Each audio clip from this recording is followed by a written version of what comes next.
हम चैप्टर 6 में जानेंगे सेल्स मैनेजमेंट के बारे में कि सेल्स मैनेजमेंट जो है हमारा वो क्या होता है। जब हम अपने बिजनेस में, हम अपने कंपनी में लीड को जो मैनेज करते हैं और सेल्स की जो स्ट्रेटेजी और प्लानिंग वगैरह जो हम अपनाते हैं अपने बिजनेस को बढ़ाने के लिए, उसको हम सेल्स मैनेजमेंट कहते हैं।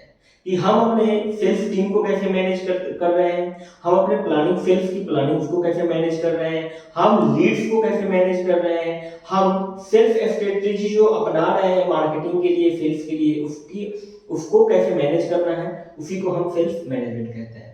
अब सेल्स मैनेजमेंट समझने से पहले, जानने से पहले, सबसे पहले हमें जो समझना होता है वो समझना होता है लीड मैनेजमेंट के बारे में कि लीड मैनेज कैसे करना है। क्योंकि देखिए लीड मैनेज अगर हमें समझ में आ गया कि हमारा लीड मैनेज क्या होगा, कैसे होगा, तो हम इजीली सेल्स को मैनेज करना शुरू कर सकते हैं। अगर हमें लीड मैनेज करना समझ में आ गया तो हम इजीली सेल्स को जो है अपने मैनेज कर सकते हैं।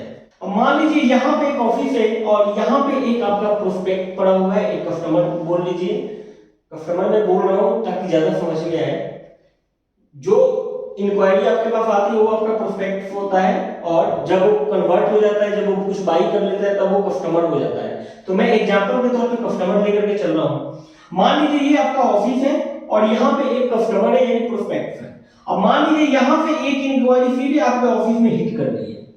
अब ये जो इंक्वायरी है ये किसी भी माध्यम से हो सकती है, चाहे आपके वो फेसबुक ऐड के माध्यम से हो, इंस्टाग्राम एड्स के माध्यम से हो, वीडियो एड्स के माध्यम से हो, ईमेल मार्केटिंग के थ्रू हो, कोई भी थ्रू हो सकता है आपके इस इंक्वायरी का। अब मान लीजिए ये इंक्वायरी सीधे आपके हिट कर रही है कहां पे, आपके ऑफिस में, और आपका ऑफिस का जो बंदा है इससे टच कर रहा है, यानी इससे बात कर रहा है, कम्युनिकेट कर रहा है।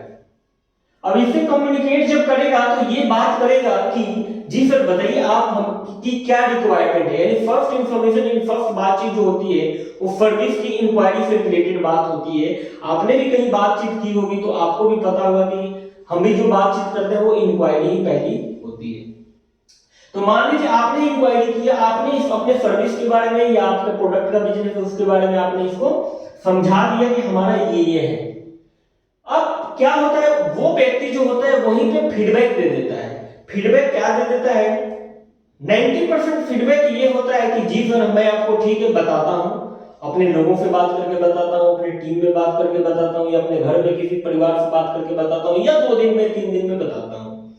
10% जो लोग होते हैं वो इंटरेस्टेड नहीं होते, वो साफ मना कर देते हैं। तो जो मना कर देते हैं उनको भी मैनेज करना होता है, क्योंकि देखिए जो भी व्यक्ति जब भी कोई इंक्वायरी करता है तो कहीं ना कहीं वो इंटरेस्टेड होता है, तभी वो इंक्वायरी करता है। और मना करता है तो मना करने का जो रीजन निकल करके आता है, या तो आएगा ये कि आपका कॉस्ट जो है वो बहुत ज्यादा है, पहली बात। दूसरी चीज ये है कि आपका लोकेशन, यानी ऑफिस का लोकेशन जो है अगर डिस्टेंस ज्यादा है तो वो भी कारण हो सकता है कि वो कस्टमर आपका ना बन पाए।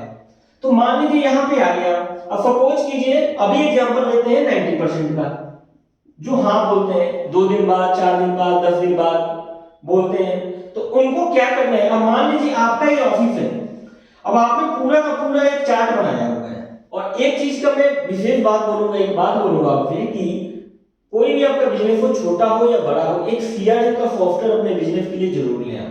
क्योंकि सीआरएम का जो सॉफ्टवेयर होता है आपके पूरे लीड्स को मैनेज कर सकता है, पूरे कस्टमर मैनेजमेंट होता है वो आपकी मैनेज कर सकता है। तो एक सीआरएम का सॉफ्टवेयर जरूर रखें। अब मान लीजिए यहाँ पे इंक्वायरी हिट हुई और ये एक आपका एम्प्लॉई है, एम्प्लॉई 1 है। अब इसने इसको टच किया है, ये बात किया है इससे। अब इसने क्या किया, इसको मेल के थ्रू आपका पूरा का पूरा इंफॉर्मेशन जो प्रोडक्ट और सर्विस का है वो भी दे दिया, सारी इंफॉर्मेशन दे दिया। और वो सीआरएम में अपने क्या करेगा, नोट में नोट कर लेगा, क्योंकि हर सीआरएम में नोट ऐड करने का कि किस डेट में क्या बातचीत हुई वो मैनेज करने का ऑप्शन होता है। तो लिख लिया कि हमने इनको ये चीजें भेज रखी है और इनको ये 2 दिन बाद बोले हैं, तो 2 दिन बाद का फॉलोअप वो डाल लेगा। अब मान लीजिए एक एम्प्लॉय यहाँ पे बैठा है आपका, अब ये एम्प्लॉय का काम है सिर्फ और सिर्फ फॉलोअप करना।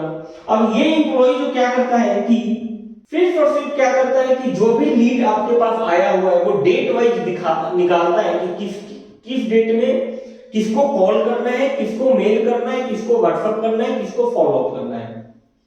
तो ये व्यक्ति फॉलो अप करना शुरू कर देता है। ये कस्टमर जो है, ये जो कस्टमर है ये बोल रहा है कि सर अभी थोड़ा सा टाइम लगेगा, 2 दिन बाद में बताऊंगा, 3 दिन बाद में बताऊंगा। फिर ये एम्प्लॉय क्या करता है, नोट कर लेता है 3 दिन बाद की, 3 दिन। अब ये आपको पता चलेगा कि ये काम क्या करेगा, फिर से सिर्फ रिपोर्ट निकालेगा, या ये अगर आप इस एम्प्लॉय के माध्यम से भी सारी चीजें जो है मैनेज कर सकते हैं। अब जिस डेट में जो करना है, कॉल करना है, बातचीत करनी है, वो करेगा। अब मान लीजिए कोई एम्प्लॉय है, मान लीजिए कोई इंक्वायरी है आपके पास, अब उसने सीधे बोल दिया कि इस महीने नहीं अगले महीने में बताऊंगा, या इस महीने नहीं मैं 6 महीने बाद में बताऊंगा। तो ये व्यक्ति क्या करेगा, अब 6 महीने बाद कॉल करना है इसको, तो 6 महीने बाद तो कॉल करेगा, लेकिन सबसे मोस्ट इंपॉर्टेंट चीज जो होता है लीड मैनेजमेंट में, वो होता है आपका कम्युनिकेशन। कम्युनिकेशन जो है आपका वो मोस्ट इंपॉर्टेंट होता है। देखिए क्या होता है ना कि कम्युनिकेशन अगर बीच में गैप होता है तो कस्टमर भी भूल जाता है कि मैंने कहां बात किया, और आपका जो एम्प्लॉय होता है वो भी ज्यादा उस पर ध्यान नहीं दे पाता है। तो कम्युनिकेशन है। अब कम्युनिकेशन का माध्यम क्या क्या हो सकता है, अब मान लीजिए 1 महीने बाद कॉल करना है, लेकिन कम्युनिकेट तो कर ही सकते हैं। अब कम्युनिकेशन हमारे ईमेल के थ्रू हो सकता है, व्हाट्सएप के थ्रू हो सकता है। अब मान लीजिए अब ईमेल और व्हाट्सएप में जाएगा क्या, अब ईमेल और व्हाट्सएप में वो जाएगा, आपके कंपनी में कोई ऑफर निकाल रहा है वो जाएगा, आपकी कंपनी कोई डिस्काउंट कूपन निकाल रही है वो जाएगा, आपकी कंपनी न्यू प्रोडक्ट कोई लॉन्च कर रही है वो जाएगा, यानी आपकी कंपनी से रिलेटेड जो भी एक्टिविटीज होगी वो जाएगी। या आपके कंपनी, मान लीजिए आपने इसमें जो डीलिंग चल रही है, आपने अपने सर्विस और प्रोडक्ट का प्राइस कुछ बताया है, उसमें डिस्काउंट दे करके आप उसे मेल या व्हाट्सएप कर सकते हैं, कम्युनिकेट कर सकते हैं। तो हो सकता है वो एम्प्लॉय जो है वो तुरंत एक्टिव हो सकता है, या वो जो सर्विस के लिए इंक्वायरी आपके पास किया है उसको दूसरा जो सर्विस है वो भी आप रिप्रेजेंट कर सकते हैं, मार्केटिंग उसकी भी आप कर सकते हैं। तो ये लीड मैनेज हो गया आपका, कम्युनिकेशन आपने मैनेज कर लिया, कम्युनिकेशन हो गया। अब बात आती है 10% वालों की, जिन्होंने साफ मना कर दिया है।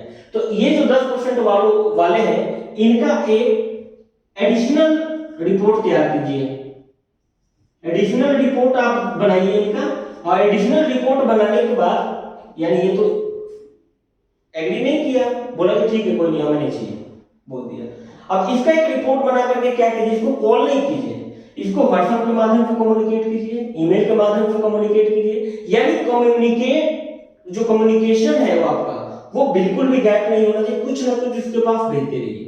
कोई फेस्टिवल का शुभकामनाएं देनी हो वो भी भेजिए, या वो सबको भेज सकते हैं आप। तो ऐसे आप लीड मैनेज कर सकते हैं। अब इसमें से जो भी कस्टमर है वो जैसे जितने जो भी इसमें से प्रोस्पेक्ट्स हैं, उनको क्या कीजिए, जैसे वो एक्टिवेट हो जाता है उनको सीधे फिल्टर करके कस्टमर वाले श्रेणी में आप ट्रांसफर कर दीजिए। कस्टमर वाले श्रेणी में ट्रांसफर हो गए, यानी ये आपके जो है वो कस्टमर बन गए। अब कस्टमर को कैसे क्या सेल करना है वो भी हम आगे डिस्कस करेंगे। तो ये होता है सर लीड मैनेजमेंट। क्योंकि देखिए लीड अगर हमें अच्छे से मैनेज नहीं करने आया, फॉलो अप हम प्रॉपर नहीं कर रहे हैं प्रॉपर तरीके से, तब तक हमारा कोई भी बिजनेस में सेल्स जो है वो नहीं बढ़ पाएगा। क्योंकि सेल्स का जो इंपॉर्टेंट एक पार्ट होता है, जो रोल प्ले करता है, वो करता है आपका लीड मैनेजमेंट। तो लीड मैनेजमेंट, आपने सेल्स मैनेजमेंट का नाम सुना होगा, लेकिन सेल्स मैनेजमेंट में जो मुख्य काम करता है वो आपका लीड मैनेजमेंट काम करता है। अब बढ़ते हैं हम अपने नेक्स्ट पॉइंट की तरफ।